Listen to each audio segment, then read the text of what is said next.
All right, welcome to Church and Other Drugs. My name is Jed, and finally, since I've been trying, I looked since 2018 was when we first tried to do this. I finally got Jonny Craig on the show. Jonny, what's up, man? Nothing, man. Just hanging out. How are you?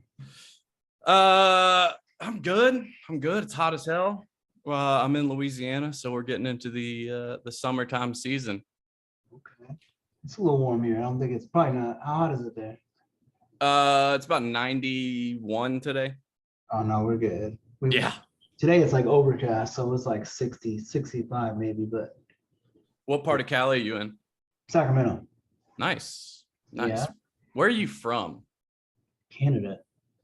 Are you really? I did not Yeah. know that. I was born in North Dakota, but my dad was in the military, so we just bounced around a lot. And then ended up in Washington. I was super young. I don't remember any of it really. And then when my parents divorced, I moved to Canada. That's pretty much all I remember from like Canada on. So What my dad was too. What branch was yours? military. Yeah. Yeah, him and his wife were both first class sergeants. In Army? Yeah. Yeah. Nice. My dad was Major Payne in the Air Force. That's my last name. So that was good. That was good for a few months. Yeah. Moon Knight, Doctor Strange, seen him? Yeah, seen them both. Thoughts? Yeah. All right. Out of Moon Knight, Loki, and Falcon and Winter Soldier, what's your favorite? I mean, I fuck with heavy Winter Soldier a lot. Really? I do. He's one of my favorite characters. I've read the comics a lot, so it's cool to see like Sam Wilson as Captain America. Moon Knight was good. I really liked Moon Knight a lot. I liked Moon Knight. That's one of my favorite comics. That's yeah. such a good cool. story. It was really good. I think Loki was good. It really was more of like a tie-in type piece, which was also cool. But I would definitely say out of the top three, I'd say Moon Knight for sure. Moon Knight was really good. Did you watch Lovecraft Country with Jonathan Majors? I did. I haven't finished it yet. I was Dude, watching. it's so fucking good. I watched it when I was in rehab, and so when I got out of rehab, I haven't really caught up on the ones I was watching. I had a lot of time there. I don't have a lot of time. Oh yeah. So Oh yeah. there's a couple that I need to finish, but that was one of them that I started and haven't finished yet. What titles do you keep up with comic book wise? I read anything Spider-Man. I like Spider-Man a lot. So all my comics over here are Spider-Man. I have tons in the storage that I haven't really pulled out. Are you an X-Men fan at all? I am. I read quite a bit of X-Men. I'd say my favorite X-Men, probably honestly, would be either Bishop or Cable. Those are some of my favorites, just because of like the time travel aspect of the things. I really liked that part of the comics, and especially watching the old cartoon. Like I used to watch when I would like wake up on Saturday mornings. Those episodes to me were always the coolest when either Cable or Bishop was always introduced. So I rewatched Days of Future Past on YouTube the other day just to see if it holds up, and it absolutely does. My friends we're gonna binge it before the X-Men 97 reboot thing comes out. Oh yeah, it's good. It's yeah. Those are the best cartoons I think for like the Marvel stuff back in the day. That and the original Spider-Man are the best. 100%. Yeah, 100%. Yeah. I said X-Men because Hickman's run he just did, like the X of Swords, that shit is some of the best stuff I've ever read. So check that out. It's super good. Anyway, though, man, so let's see where to begin. I'm curious. So, like, what was little Jonny like growing up? So you already said there was divorce in the family. Siblings, who'd you grow up with? I had two sisters. One is like my actual like full sister, and the other one's a half sister from my mom's previous marriage. I grew up with them, and I just bounced back and forth between my mom and my dad. As a kid, I was just a little shit disturber. Yeah. In and out of trouble. Um, bouncing back and forth between my parents. Neither of them could figure out what to do. Then, finally when I was like 15, I just left on my own. So, but yeah, I was kicked out of school, the whole, as you can probably imagine, the whole 9 yards, expelled from every school, all types of shit. I couldn't ride this yellow school bus. I got kicked off of those. They wouldn't let me ride those anymore. I had to ride the city bus to school. What, like fighting, that type of thing, or just like general shit stir? Just all types of shit. I was real ADD, ADHD when I was a kid. They had me on medicine, and then when I didn't take my medicine, it was probably 99% chance that I was either gonna get, suspended or something was gonna happen because I was just way too hyper. Tons of fights, obviously. I enjoy fighting. I still enjoy fighting. um, just any if you're thinking it, it probably happened. Just a typical, bad kid, I guess.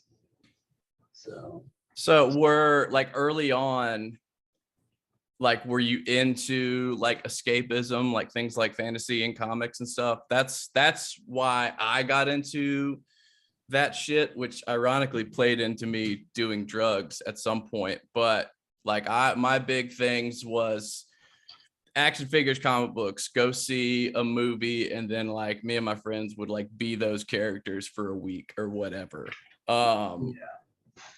Was that kind of like any of that, or No, not really. I mean, for me, it was just I spent a lot of the time, on my medicine and stuff. On the weekends, I wouldn't take my medicine, so I had a lot. I just felt more normal and stuff, and that's kind of when I got into like comics and all that type of stuff. I just like reading in general. Reading and video games were big to me as a kid too. So either I was either getting in trouble or I was, doing the complete opposite. yeah, interesting. Yeah. So when did using enter the picture? Do you remember your first time? Yeah. I mean, shit. I grew up in Canada, so I mean, smoking weed is that's not even a thing. Everyone's smoking weed. Smoking weed in like elementary school. Like it's just Really? Canada. I don't know how to say it other than it's Canada. Yeah. But I do remember smoking for my first time and drinking for my first time. Those things. I never really did much else. When I was still whatever, I guess living with my mom and growing up and stuff like that, I didn't really do too much else. Obviously, fucked around with some mushrooms. Yeah. Tried acid one time.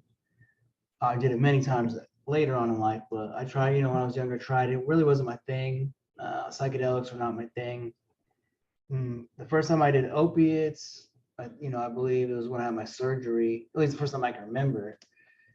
And then What, I what kind of surgery? That was mine too. Is when I got my wisdom teeth out when I was 14, and I got a script of Demerol. That was a fantastic week. Yeah, mine was I had it's called an intussusception, and it's when your intestine coils inside of each other, and it closes off, and you can't, nothing gets through, no water, no food. So I was throwing up all night. I hadn't been drinking or anything, so it was really random. I was throwing up. I couldn't take a sip of water. Just dry heave. I went to the hospital and they were like, "Oh yeah, he's super dehydrated. Another couple hours, he probably would have been dead." And how old were you then? I had already moved to California. I was in dance at the time. It was like the beginning, very beginning of dance, dance. And this was like a spontaneous thing that just happened. It's random. Happens out of one out of every million people. It happens. What? Yeah, and they had me on morphine. And then once I got out of the hospital, they had me on some pills, and then I just kept searching and searching and searching from that moment on. So once I found opiates, I realized, that was my drug, and I just fucking, went full force with it. So how did So, oh man, that's crazy. I didn't realize that. Like mine, so and you were, sorry, I missed the age. So you were what, like 18, 17, 18, 19? Yeah, probably like 18 or 19-ish. Yeah. Yeah. Oh, There. that's wild. So how did you even, what was the move from Canada and joining dance, and what, like, did you go from like nothing just to, I mean, you can just briefly go over that. I'm sure you've done it 1,000 times. Yeah, no, it's fine. I was living with my dad, and it was pretty much the last straw. Something, I don't know if you know what Job Corps is. You've heard of that? I absolutely do. Yeah, I went to Job Corps. I was there for like 2 weeks, got kicked out for drinking. That was pretty much the last straw for both my parents. I was living with my dad, and his wife hated me. She did not like me at all. I mean, to the extent where like I lived in the garage. We made the garage into a room because she didn't want me in like the inner part of the house kind of thing. And I had my own, it was cool with me, I was young, I had my own door, go in and out, I was like, oh, this is sick. But thinking back on it now, I was like, man, It's so symbolically I like, was like, hey, man, you're that's kind over of, here. yeah, it's kind of fucked up. But Yeah. as a kid, I'm like, wow, this is dope. I got all this freedom. But anyway, it was kind of the last straw. And they're both stationed in the army, and they were getting stationed in Iowa. And she just straight up was like, told my dad, she's like, he's not coming with us. So I believe I was living with a girlfriend at the time, just a random girl, nothing special. Her and her parents. Mm-hmm. And her mom was like, yo, you gotta, if you're gonna live here, you gotta do something, typical, you live with a girl. Her mom's like, you gotta go to Yeah. school or get a job or something, you can't just live here. So I chose school because I'm not a big worker, not an avid worker over here. So I chose school, and I would go to school, and I would go into the bathroom, and I think like, I don't remember, I think maybe like, this was like right around the time, maybe this is like right before my surgery, actually. It might be right before it, actually. Back it up a little. It might be right before the surgery, because I was still in the other band technically. But I would go to, I had these pills. And the funny thing is, I didn't even know what the pills were at the time. And, it turns out I was snorting like oxys. And I didn't even know what they were, I just found them in the cabinet or whatever. But that didn't last very long. So I kind of always forget about that. But I would go to school, I would snort one in the bathroom, and then I would just sleep the whole time in the class.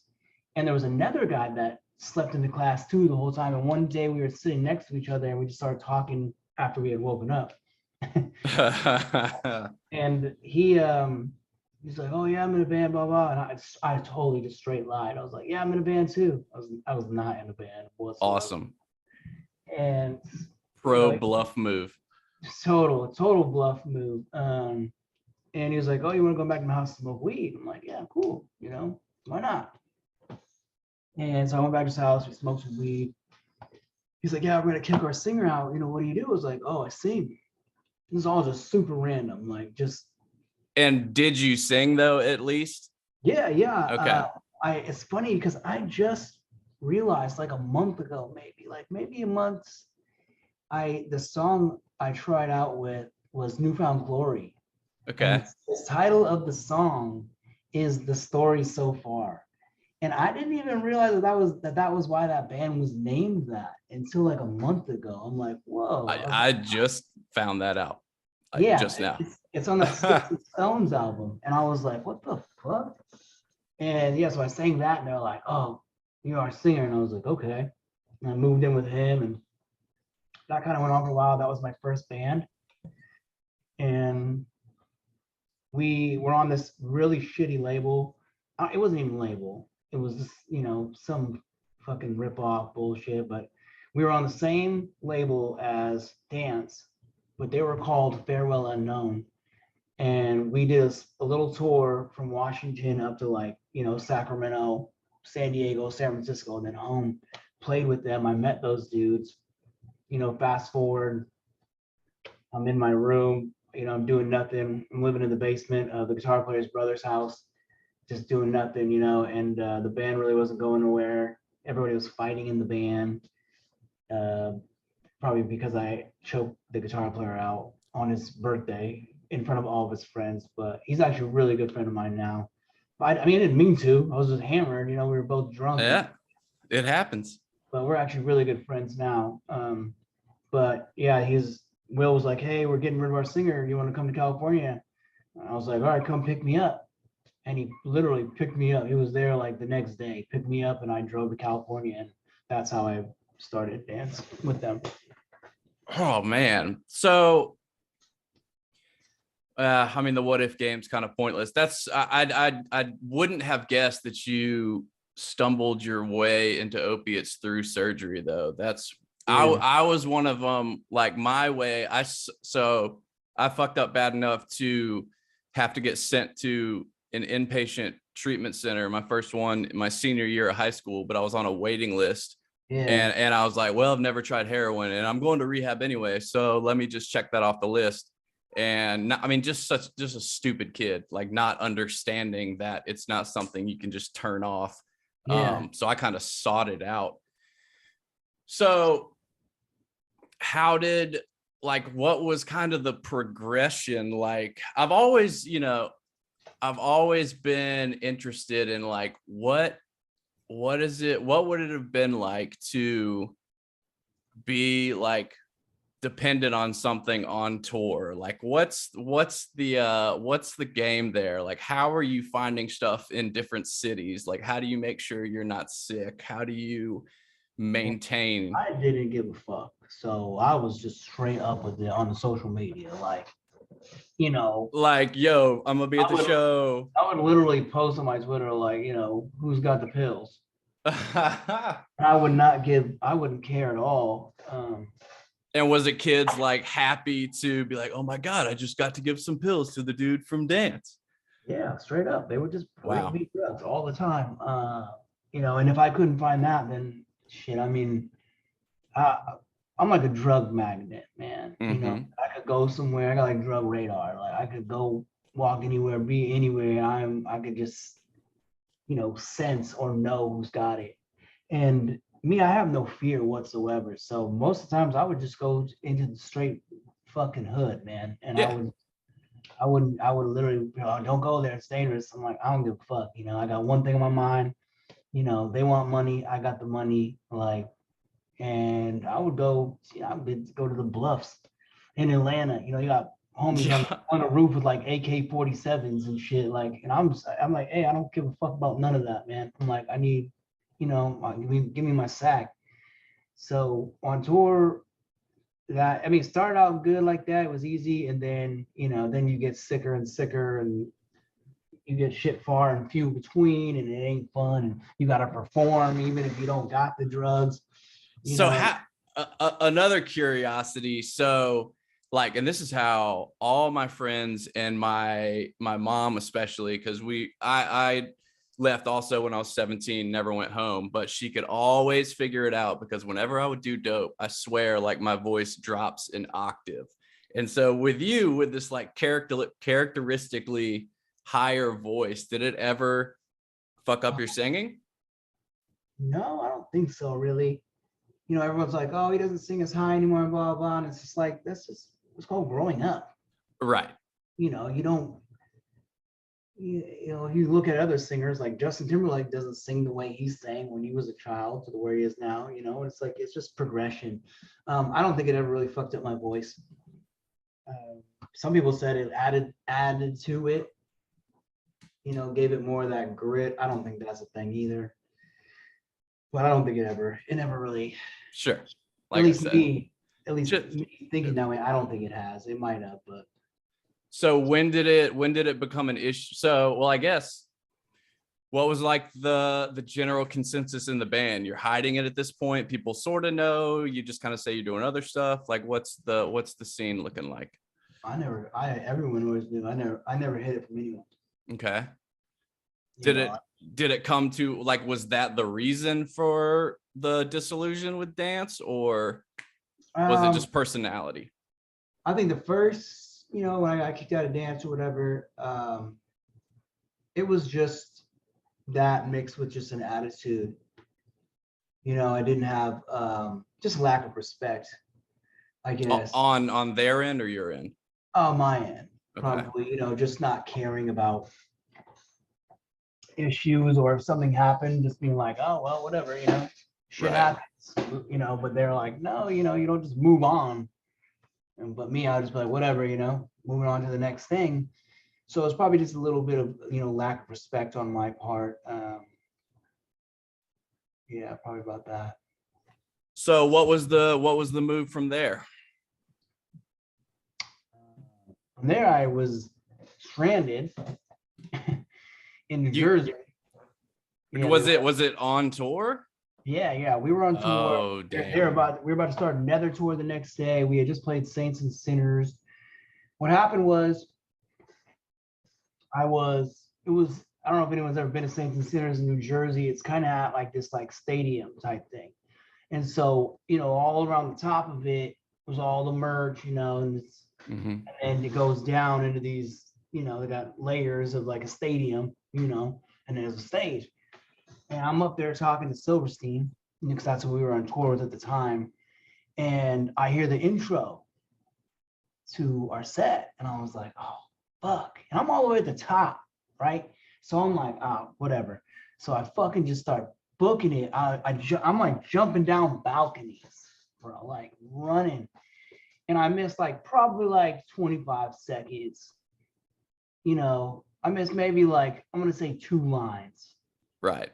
And they were just heated after that, after the set, whatever. And it was funny because like I wasn't even arguing with the band. I was talking shit to our merch guy. He was getting on my nerves, and he was in the front seat. And I just told him, was like, fucking open your mouth again. I'm gonna fuck you up. Like I was just so mad. And then I started arguing with the tour manager, and we started getting crazy. And I wasn't gonna fight him. And so I was like, fuck it, I quit. I'm like, give me my fucking bag. I'm out of here. I get my bag. I go to the hotel room. I'm partying with like the owner of Victory Records. That fucking douchebag. I'm partying with him. I'm partying with Tino from Of Mice and Men. I'm partying with him. A friend of ours who does a lot of touring with like Pierce the Veil, and a friend of theirs. I partied with them all night, and the next morning they're texting me like, hey, you should come down here and talk with us. I'm like, nah, I don't give a fuck, whatever, I'm done. Like, you guys gonna take their side, you can have whatever, I'm done. And they're like, oh, you left your iPod in the car. I'm like, oh, fuck. Can't leave that. I go down there and I like get in the van for like a second, and they like push me out onto the sidewalk, and they like kick me a few times. And I think John maybe elbowed me in the back like once or twice. I don't know. I didn't even care. I was just like, I covered my head. I'm like, just don't hit my head. I don't give a shit, like I'm not gonna fight him. So, and that was that. And they're like, don't ever come back to California. And I'm like, yeah, okay. Like, and luckily a Skylar Drive was there, and they picked me up because we're from the same area in California, and they're like, whatever, come with us, we'll figure it out. We're not going to leave you here stranded. And I think this is before iPhones and all that, so there's no maps or nothing like that. So I was talking with Rise, and he's like, do you want to continue to work on solo stuff, or do you want to go and be in a band again? He's like, I got this band in Kentucky. They just kicked out their singer. They need somebody. He's like, you know what? He's like, I'll pay for you. Go out there, try it out. You don't want to do it. Work on your solo stuff. We'll figure out what you can do. I was like, okay. So I went to Kentucky, and I ended up staying there. So that was the start of Emarosa. So this whole, I guess, during this time, was there any concept of like, maybe I'm partying too much in your mind? No. None whatsoever. None. I mean, they're all partying. Yeah. Yeah. they just weren't like popping hella pills. They're all getting wasted and blackout drunk and shit. So it wasn't like, you know, it is what it is. I think it was Right. just the fact that like I didn't care. I think bugged them more than anything. The fact that I just didn't really care what happened, like Right. or how it made them look. I think they just got all, but they just got a little butthurt about it because people there's other bands that are watching us, bigger bands, and I think they're just like, oh, we look hella shitty and shit's like, what the fuck ever, we played, we still sounded great, like my bad, I missed the two lines. Looking back on it now, I get it. You Right. don't want to ever seem unprofessional like that, but I mean, like, I was a kid. you Yeah. know I learned how to do all this by just doing it. Like, I wasn't like brought up on like, okay, this is how you're supposed to act on tour, this is what you're supposed to do, you have to do this. It's like I didn't know what the fuck I was doing, I was just doing it. Yeah. I mean, you essentially grew up on the road. Yeah, I learned everything from being on the road, so it was like, but like I said, I get it now. I understand like the lack of respect on my part. I totally understand that little aspect of it. Obviously being fucked up really wasn't it didn't help at that point either. You know, Right. yeah.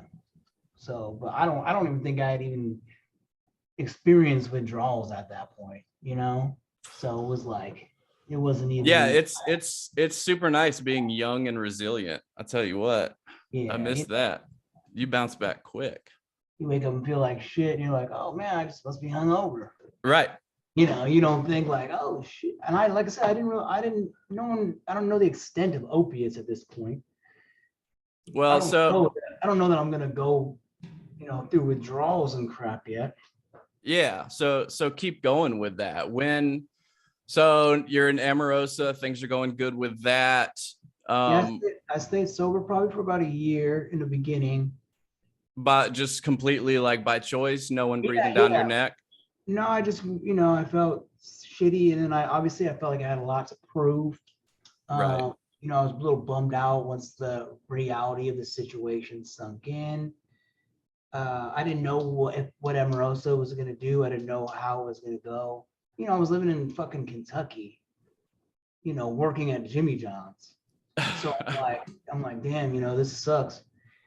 I did still drink, but yeah, I don't think I got back into it again until we went back on tour, I think, at some point. And then then obviously I found a connect in my town and all that, and yeah, I kind of got bad from there. That's when I first started using needles. So what was your first needle experience? I, My, I I would just snort pills. yep. That was it. I was like snorting and snorting, and some the kid, he was our merch guy's cousin, and he was like, you could shoot those, and I was like, what? I didn't even think twice. I was like, okay, Yep. you Same here. and that was it. I didn't think about it because Did I was you like, did he do it? So yeah, mine same deal. It was like when I sought out the dope, I was like, I'm just gonna snort it. And then literally when he came back, he was like, just shoot it. And I was just like, okay. And I yeah, just, he had to do it for me the first time. Cause before that, dude, I was deathly afraid of needles. yeah. I mean, when you're a kid, you're like, I'm never gonna fucking Yep. use pills and shit. I'm never gonna Yep. smoke heroin or do crack.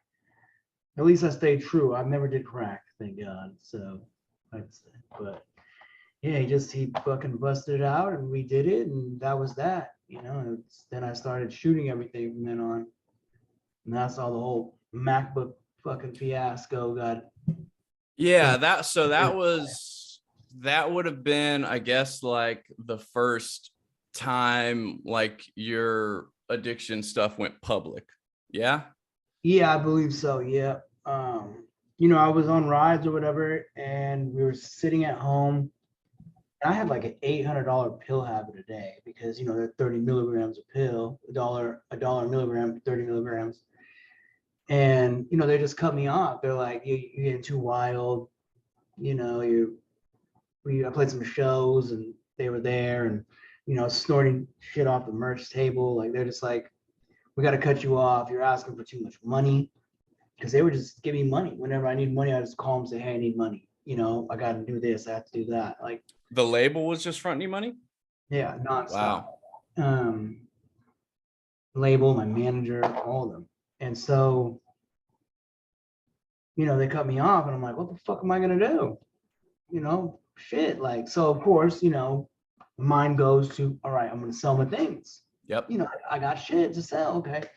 TV, you know, I got like PlayStation, Xbox, you know, I had all that. And so I had these two MacBooks, I had a black one and a white one.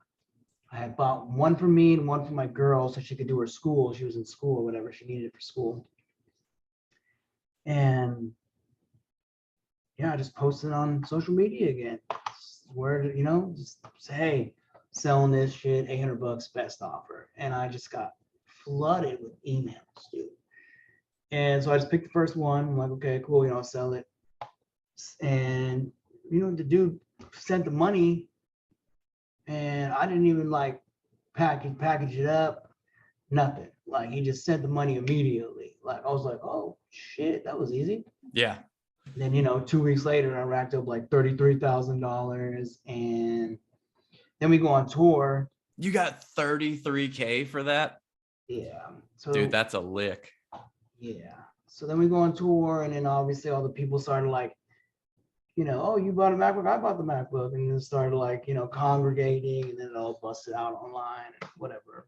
So see, and this is what I hate. I mean, it's not excusing anything. I mean, well, dude, the first time I met one of my girlfriend's moms was when she came with us to get her laptop out of the pawn shop. And I had to be like, hey, I'm the boyfriend. So like, I get it. That's what I hate about public lynchings like that, is like when I see something like that, it's like, dude, I understand that. That's the logical move if you're addicted and you need cash. Like I understand it. Yeah, so the cat was out of the bag. yeah. Then they just said, you know, Amoroso was just like, is this true? And I was like, nah. And then I think they realized, okay, you know, it is true, whatever.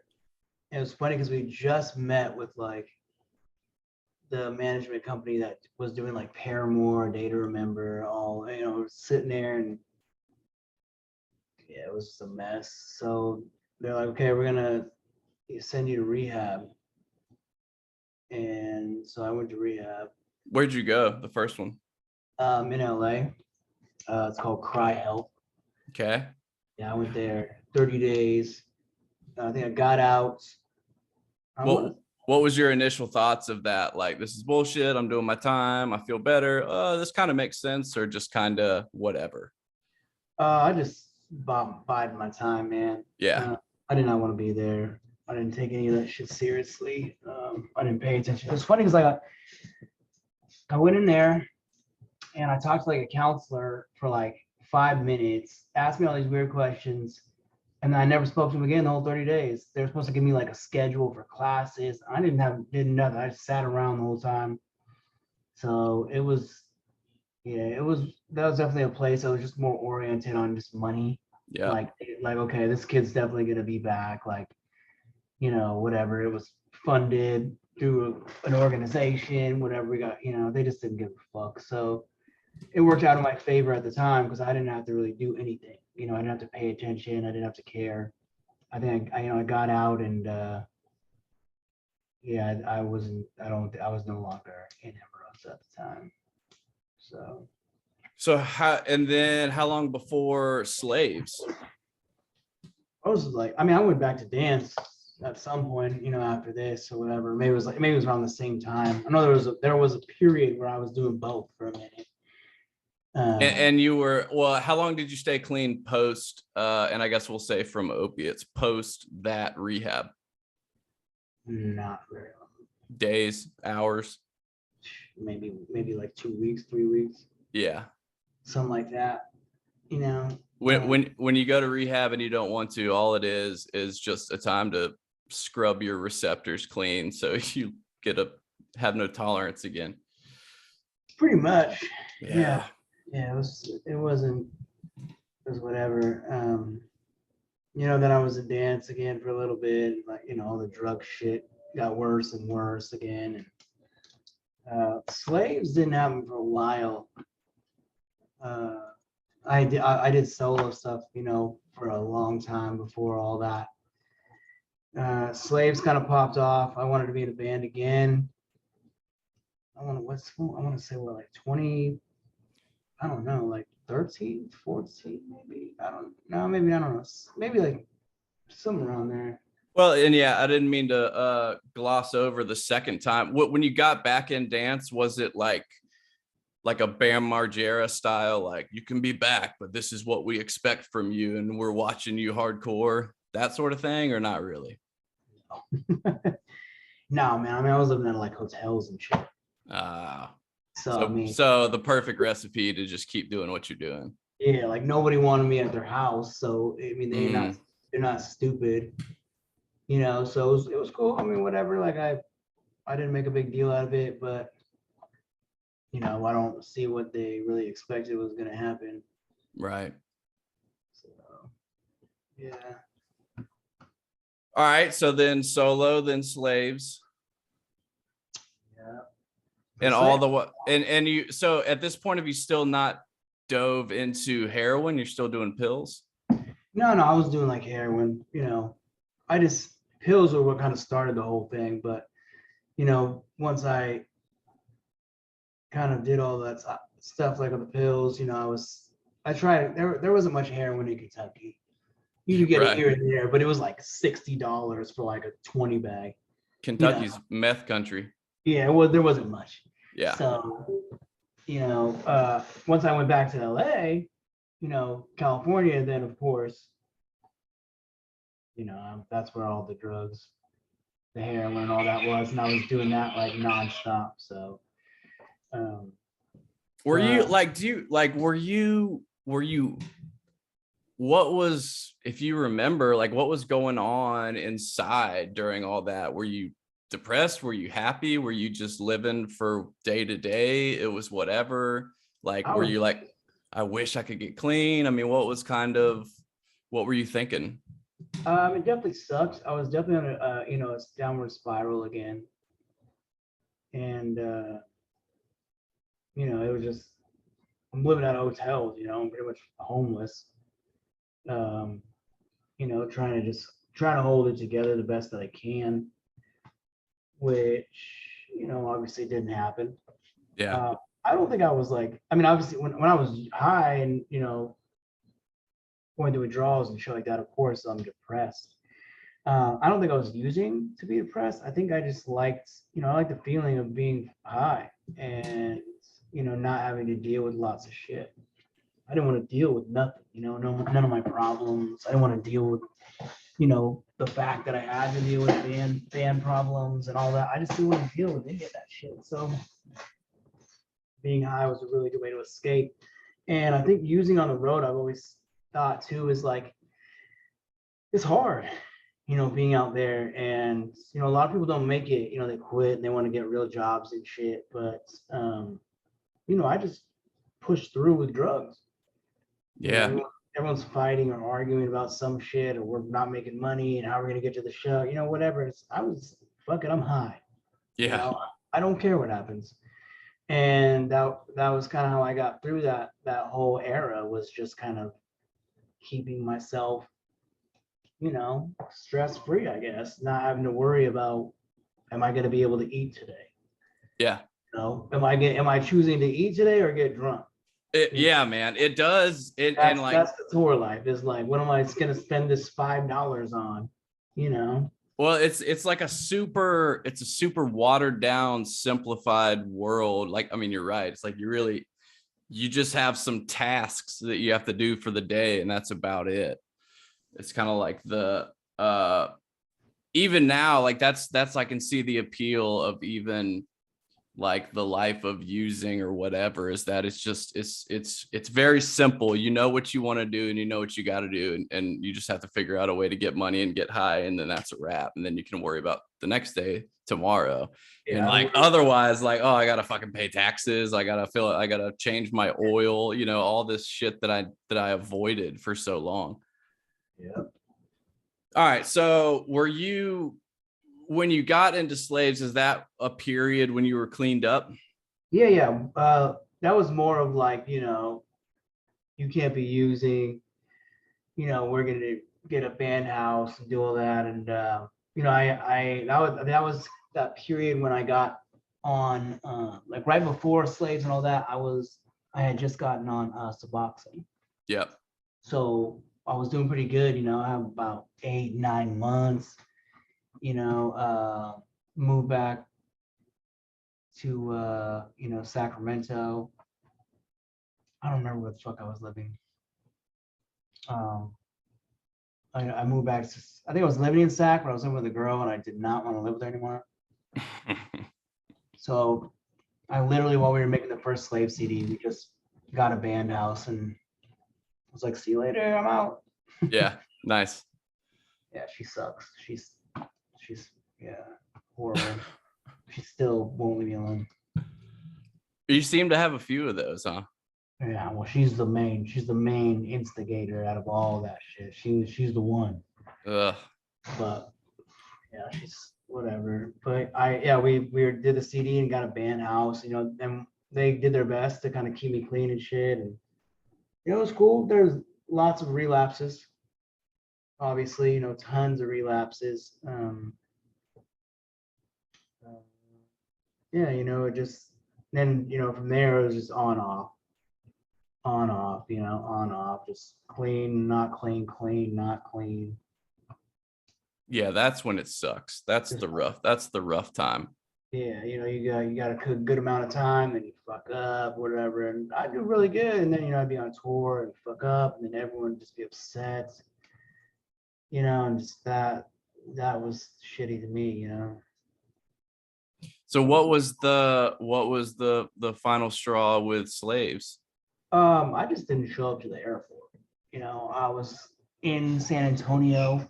Um, I was using I got my teeth done, so they gave me the pills, and at that time I was just smoking weed, and they gave me the Vicodin for the teeth, and then it was only supposed to be like a 2 week period, Mm-hmm. but they had to do the same surgery like 3 times, so they just kept giving me the pills, and I'm like, yeah. So that kind of really fucks me. And then me and Taylor were just getting high, and I flew out to LAX like 5 in the morning, and I got there, it was like 6:30, and I got there and I'm like, bro, I'm like, I don't want to do this.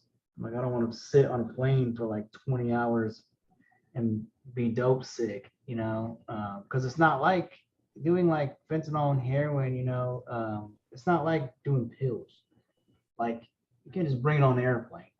Right. You can get pills on an airplane, but when you do like fentanyl or heroin, taking the pill is like you might as well just be taking Advil. Right. It It ain't touching it. it doesn't do fuck all. So, it's I knew I was gonna get sick immediately. No matter what amount I had used, I was gonna be sick, by the time we were up in the air.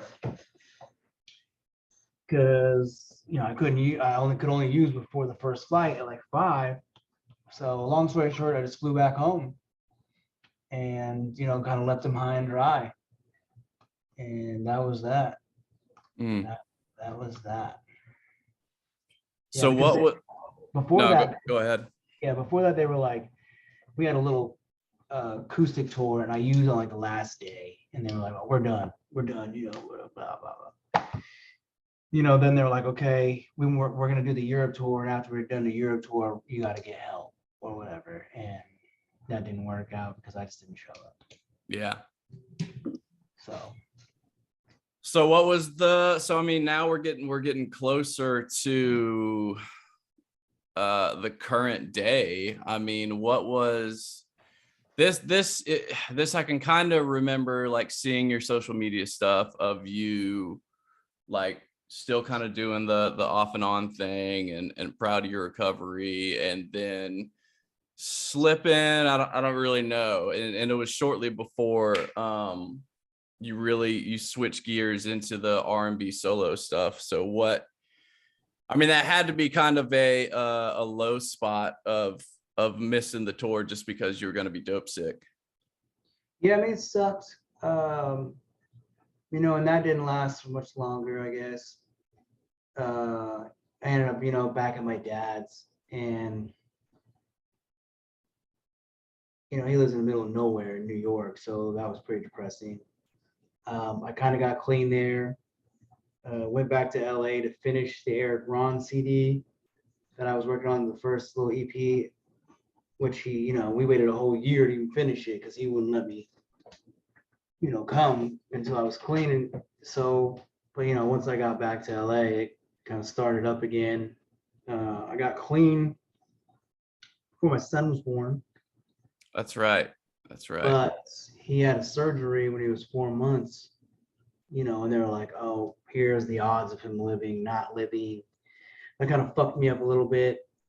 And, I slipped, and then I just kept slipping, and he was fine, pulled through, doing great now. But I was stuck in the hole again. I couldn't get myself out of it. I got into some legal trouble, some stuff, and the baby had to go live with her mom, and till all of it's cleared up, which thank God it's almost done. Tomorrow I actually graduate drug court. That's funny enough. I'm a drug court counselor, so Yeah, I complete tomorrow 190 days. dude, that's tough. Drug I have, court's I have hard. longer. I have longer, but they docked me a week because I got COVID. I don't know Oh, how. bro. I have no idea how that works, but I was like, "What the fuck?" I was like, "I was still clean," but they're like, "Oh well, we couldn't come out and see you." I'm like, "Oh Oh, no." geez. Fucking So they added on congratulations. an extra week, which is fine. So, but yeah, I complete that tomorrow. But yeah, so I got into all this trouble, and at first, they're like, you need to do this, this, and this. And I wasn't doing none of it. They're coming to the house to pee test me. I'm failing. They're coming to the house at 8 in the morning, and I'm doing a breathalyzer and I'm drunk. And he's looking at me, looking at the thing, looking at me, and I'm like, oh, it must be from the night before. Yeah, right. It's some Listerine, I swear. Yeah. And after a couple times, and then I'm just like, yeah, I'm gonna fail, dude. Like there's no point to even lie. But so I did that little run, that little tour, and I knew that when I had to come back, like I had to just turn it around. I wanted my son back. I wanted my son back home. I was gonna ask how much. I mean, I know this. I'm finally at a point where I'm considering fatherhood, but like, how much did that change your world? I mean, I know everybody, it's the cliched thing, but would you say it really like made the difference between? I mean, I'll just let you speak on it. Like, how much did it? It really did. And me just being honest, I got to take accountability. I wish that it would have hit me sooner. The severity of the situation, me being an addict, me having a child. Those were not things that I was really thinking about clearly in the moment. Until all this stuff happened, and I hate the fact that I got to go through it, but I'm glad that it happened, because being in all this trouble or whatever has really forced me to, I don't think I wouldn't have gotten the help if I Sure. hadn't been put in a situation. But I kind of snapped out of it, once I came back from the tour and realized, hey, I got to get help, because it's not just about me anymore. It's not even about me and Sydney. You know what I'm saying? It's about me and this child. And so that kind of snapped me out of it. And then from that moment on, I was like, whatever I got to do, I got to do it. I don't care what happens. I have to take accountability for what happened. Whatever happens is going to happen, but I got to stay sober, because nothing is going to change. And nothing is even maybe going to change, and nothing's going to work out for you if you don't really take the right steps, because I can say I'm clean and sober a million fucking times. You know what I'm saying? But I think when it really hits you, man, I think it just really hits you. Like I've just kind of flipped a switch where I have no desire right now because I wake up every day and I'm like, okay, wow, it would be nice, you know, to go and get high today, or it'd be nice to go and hang out with so and so and have some drinks or whatever. But what's that going to get me? You know what I'm saying? Like, how is that going to affect my relationship with my son? How is that going to help bring him home? You know, and those are just things I think about every day when I wake up. Like, what's the number one reason I stay sober is because of him. You know, and people are like, oh, you got to do it for yourself and all this shit. And I'm like, yeah, that's cool. You know, of course, I like being healthy. I like feeling great. I like looking better. You know, all the shit that comes with it. But my ultimate goal right now is to just, you know, make sure that all the shit that happened, you know, my drug charges, all the shit, none of it matters because if I take care of this right now, if I do this in this moment, he's so young that he's never going to remember any of it. For sure. And you know what? I'll of course, you know, we're going to have a conversation about it, whatever, when he's older and stuff, but it doesn't have to affect him the way that it affects a lot of kids, you know, in the system right now, where they lose parents or, you know, they take their child away and the parents just give up because they don't have any hope. You know, they're not at a spot where I'm at. And, you know, I feel for those people because it's hard. And I'm glad that I was able to make that decision to, you know, because a lot of people, they just give up. You know, they give up on their kids because they feel like, you know, there's no ending in sight. I've been doing this shit for 9 months. You know, I've been clean almost 7 months out of it. I've been doing this for 9 months. You know, I've done so much shit that they've asked me to do. Like I've done counseling. You know, I'm doing therapy. I've taken a domestic violence class. You know, parenting classes. Oh, just tons of stuff. You Yeah, know, and not everyone does. no, 100%. That's what I'm saying. Like when you I said guess, you're graduating, I was like, fucking congratulations, because you're one of the select few. well, it's hard because you miss one little slip, you don't make a court day, whatever, you start back at zero. So I understand a lot of these people are like, there's no ending in sight because when I first started this, you know, I was like, fuck, this is gonna be never ending. Like what, you know, and I didn't have a lot of hope at first, but I met a lot of good people in the rehab and they were just like, it sounds cliche as fuck, but you have to just trust the process because nothing that happens when you're sober can be any worse than what the fuck's gonna happen when you're using drugs. Like there's definitely no chance of you bringing him home if you use drugs. Like, but at least not using drugs, there is some hope to the situation. And since getting clean, you know, I've had nothing but positive results. Like everything I'm doing is amazing. Every counselor I've worked with is just like blown away. You know, they like I said, the drug court dude, like I got the guy, he calls me just to fucking check up on me, you know, and he doesn't have to do that type of shit. He's just like want to make sure you're doing good. He's like, you know, it's just a good feeling. And, you know, especially all my court stuff, like you know, I didn't want to take probation because, you know, that can be really, really tricky while touring. And having charges, they were misdemeanor charges. And even misdemeanors, you know, having them on your record is really difficult to, you know, tour and go outside of the country and stuff like that. So yeah, that's the big thing. Unfortunately, you know, right now we had to deal with the fact that the easiest route was I had to deny the probation. And so they have elevated my charges to felonies. And which sounds hella stupid, but it's actually a good thing because, you know, the route that we're going is okay. Now we got to set a trial date, plead not guilty. Here's a trial date, whatever. I think it's like end of July or something, but it's just more time to show them the progress, more time to show what I'm doing. And we're just going to move towards a straight dismissal. I don't know if a lot of people know how court stuff works. I mean, it looks horrible. we read on the internet, or read it on a piece of paper, like, oh shit, it went from misdemeanor to felony. It's like, oh, you're fucked. But No, you can. yeah, in the grand scheme of things, it's actually a good thing because I'll be able to get a straight dismissal instead of having to take anything, Yeah. and it's not just like, okay, I got off scot-free, but I couldn't, I, I wanted to show them like I was doing what I was supposed to do. I've never had anything like this happen. Um, I just want to be able to have a second chance.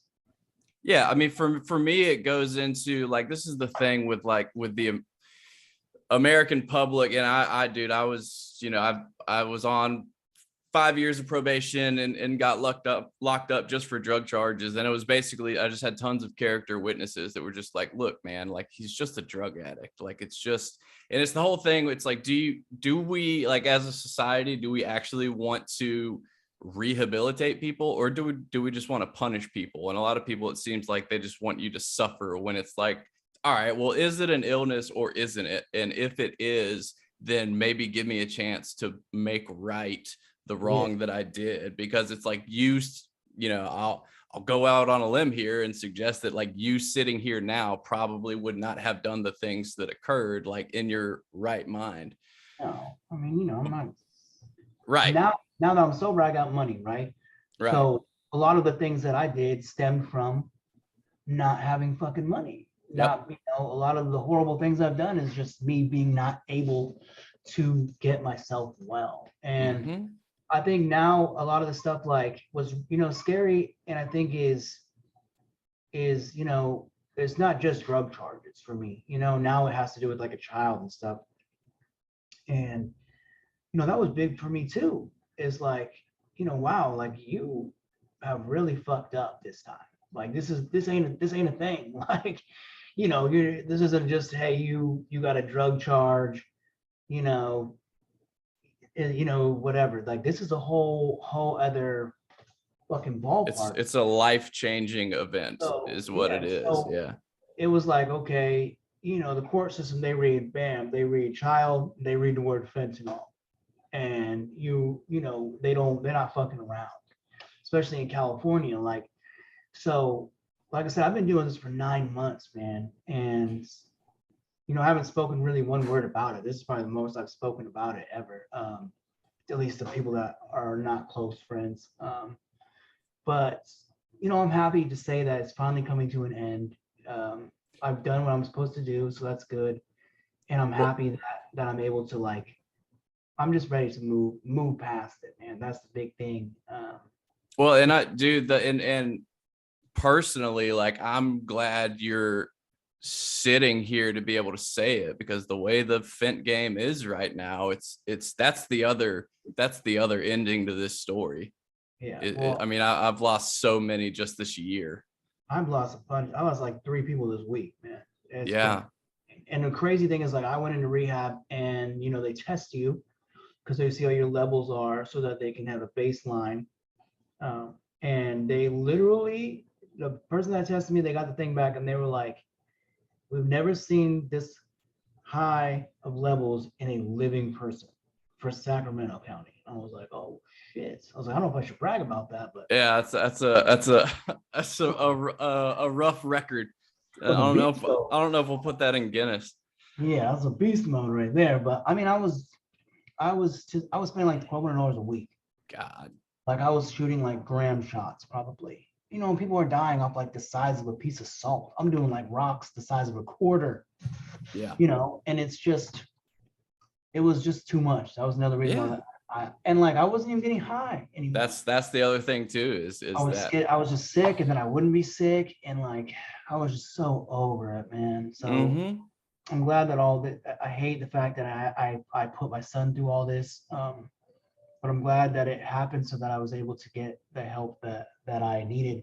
And not only that, but I think it really is just right time, right place sometimes. The rehab that I went to, the people there were just amazing, and I think it just all kind of, there were people in there that were doing what they were supposed to be doing, and that was really motivating.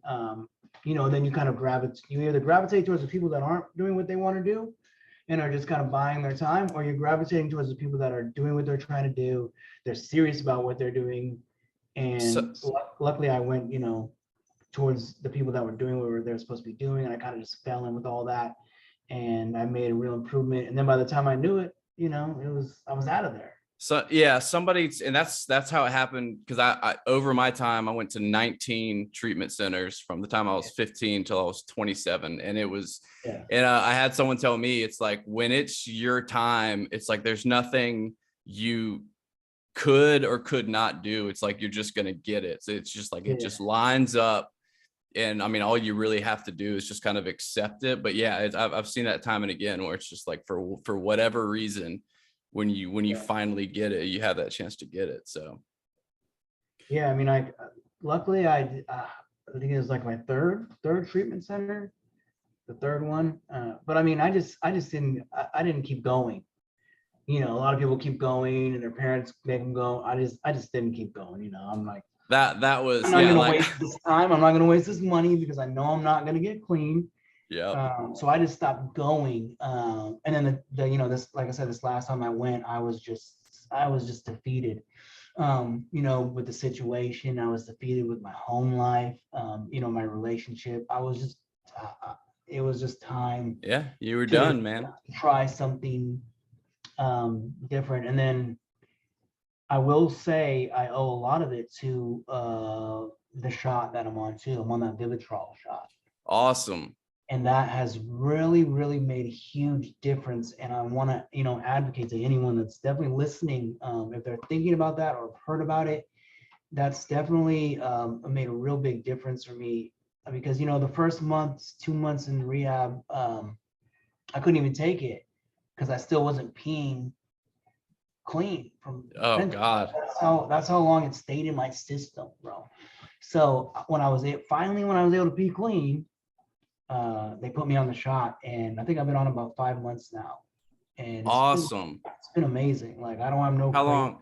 Yeah, to those listening, Vivitrol is a once monthly naltrexone shot. Is it naltrexone or naloxone? One or the other. Naltrexone, which is just an opioid blocker. And yes, I know it is a super, that's badass that you made that decision. A lot of people, it's like when I was working at a rehab, I try to convince people to get it, but in their minds, they're just like, I'm not really done. Cause it's a commitment.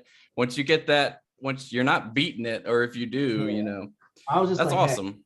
Hey, what it does is it takes the choice out of your hands. Yes. For 30 days. And a lot of people they're scared to get the shot because like you said, they're not done. They know that once they're out of the rehab, they're going to want to use or whatever, or drink, because it works for alcohol as well. It blocks both. So I was just like, fuck it. I'm going to get the first shot. 30 days goes by, whatever. I got the second shot, and I just kept taking the choice out of my hands until I wanted to get the shot. Until I was like, okay, I will make sure, okay, here's my appointment. All right, good, I'm going to be there. Like, I made sure that I focused on making sure I kept up with it, because it's something that I realized was really helping. Awesome. In my recovery, obviously. Like, it's really pushed me forward, because like I said, it just takes you don't have to think about it. Yeah, that's huge. That's like, you get it, and then you're like, okay, man, I don't have to worry. You know what? Even if I wanted to get high, I can't. I can't. Why am I gonna waste the money? Oh, I'm out with people drinking or whatever. Like, I'm not gonna feel it. Why am I gonna wake up feeling like shit? It takes that kind of mentality a little bit out of the way, because it's like, okay, well, I can't do it anyway, so why am I gonna fret about it? Yeah. And like, a lot of people are like, oh, you could still get drunk. It's like, I'm not going to test the waters. You want to do that? That's cool, but I'm good. And it's been a real game changer for me. I've done Suboxone. I never did methadone. Never tried. I mean, I've obviously done methadone, but I never did it like correctly as directed. Yeah. So, but Suboxone was good. It worked really well until it became a crutch. Yes. Suboxone for me too. Every time I was on it, it was just like being constantly blue balled because it was like in the morning, it would give me like, it was probably placebo, but every time I took a strip, I was like, oh, I kind of get a little energy. It just still kept me in the mindset of like getting loaded was the issue with me. I never felt any of that. Like I would take it and then I'd be like, whatever. But I was drinking the whole time I was taking Suboxone. So I would just take Suboxone and I thought, okay, I'm cured. You know, I don't got to worry about drugs anymore. I can still drink. And I think that had a lot to do with it as well. So I'm not knocking Suboxone. I'm sure No, there's yeah, me that neither. are using it and they're doing it correctly. But for me, it just became a crutch because I would take it and then I'd be like, oh, I'm gonna get high, you know, and then I wouldn't take my strip for the day. And then you could get high, but then when you're like, oh fuck, I don't have any more drugs, I'm gonna get sick, you go back to taking the Suboxone. Right. And yeah, definitely. However, everybody listen to, however you got it. Like, I'm just for people living these days. So however you got to do it, just live. So man, awesome. I really appreciate you sharing all that, dude. What I want to give you a chance to what you got in the works. I got a few things. We have an EP that we're about to drop. I recorded it before my son was even born, you know, so it's been in the can. It's been there, you know, about 2 years, but so, you know, it's not really, I mean, I don't want to say it's not up to date, like musically, but I'm definitely doing some other things now that are going to sound a little different, but I still want to get it out. I think there's some good songs. We're going to do a couple things differently. We're not going to put it on digitally right away. So there's going to be like 300 little bundles, and that's the only way you can get this EP. It comes with like a limited edition, like bobblehead, like pop figure. Comes with some other stuff. You know, and the CD is going to be on like a thumb drive. You know. Oh, nice. Yeah, so it, like I said, and it's gonna be like, you know, for the first 300, and then we will put it on digitally like later, but it will not be on there for a while. I've started a group with some friends, and it's more like, I don't know, it's kind of like, you know, I guess they have, you know, one of the dudes kind of sounds like a goth Post Malone type guy, you know. It's kind of has this whole, I don't want to say pop punkish, but definitely has more of like, my parts are all like R&B, and then he's got his own little style, and there's another guy that has his style, and it's kind of just a mixture of those. Definitely not, you know, super instrument orientated. It's more beats, of course, but I think there's a lot of cool ones, and I've just been kind of messing with that. But other than that, dude, I'm just focusing on bringing my son home. Awesome. That's the main goal. Yeah. Just, you know, I know music will be there, dude, or it won't. But you know, what's important for me is to just get all this stuff figured out. You know, with my personal issues first. So that is the first thing that's on my plate. And music can just, you know, it will come. I know it will come once I just continue to stay sober. So yeah, man, you seem like a man that has his priorities straight. Just, you know, I don't want to be lame as fuck, but you know, I'm just doing it one day at a time here. Hey, bro. I'm just taking it one day and I'm gonna see what happens. You know, tomorrow could be completely different, but so far every day has been good, you know. Awesome. So well, thanks again, Johnny. Send me an email, churchandotherdrugs@gmail.com, patreon.com/churchandotherdrugs, and storefrontier.com/churchandotherdrugs.